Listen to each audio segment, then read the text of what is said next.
vie est une boucle, un cercle infini où les mêmes schémas se reproduisent à l'envi, et ça me remplit d'un sentiment irrépressible et exponentiel de lassitude.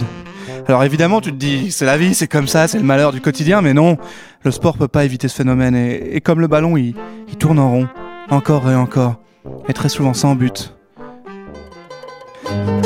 Par exemple, en ce moment, notre Mowgli national, Rafael Nadal, 85 victoires sur 88 matchs joués à Roland-Garros en 14 éditions, 10 titres et sûrement bientôt un 11e. Il est imbattable. Il a un quasi-monopole sur les internationaux de France, il gagne tout le temps. Et ça me casse les burnes!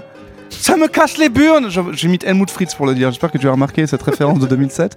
Alors oui, il est impressionnant, mais la fraîcheur est plus là. On n'est même plus impressionné par son asymétrie musculaire, alors qu'il sert autant de son bras droit que Jamel Debbouze, ce qui quand même, pour faire du tennis, est assez impressionnant. Il était 3e du classement des choses que les Suisses aiment le moins au monde, derrière les assurances maladies et les génocides.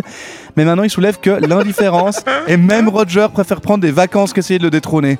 Son look aussi devient ordinaire. Il ressemblait à Mowgli, je l'ai dit avant, au début de sa carrière, et maintenant, il perd ses cheveux et il tire la gueule en fin de match quand c'est pas d'être battu. En fait, il devient gentiment la doublure musclée de Jean-Pierre Bacry.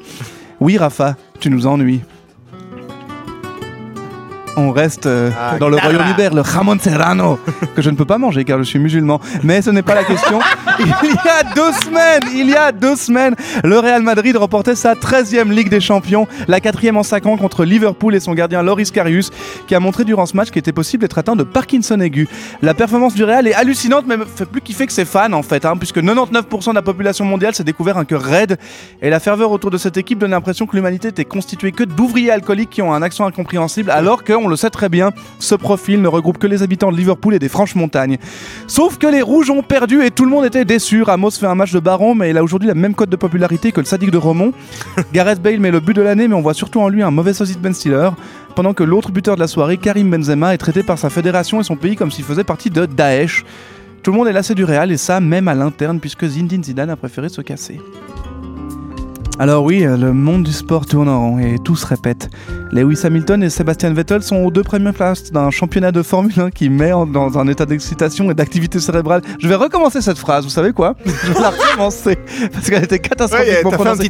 Alors oui, le monde du sport tourne en rond et tout se répète. Lewis Hamilton et Sebastian Vettel sont aux 2 premières places d'un championnat de Formule 1 qui me met dans un état d'excitation et d'activité cérébrale qui sont semblables à celui d'Ayrton Senna post-1994. Ah, ça c'est bravo. La Suède a remporté son 3e titre mondial de hockey en 6 ans face à la Suisse. En plus, une occasion pour rappeler que Ingvar Kamprad, le fondateur d'IKEA, était membre des jeunesses hitlériennes suédoises et que ABBA, c'est de la merde. C'est gratuit, mais ils l'ont pas volé, les Chris Prolls.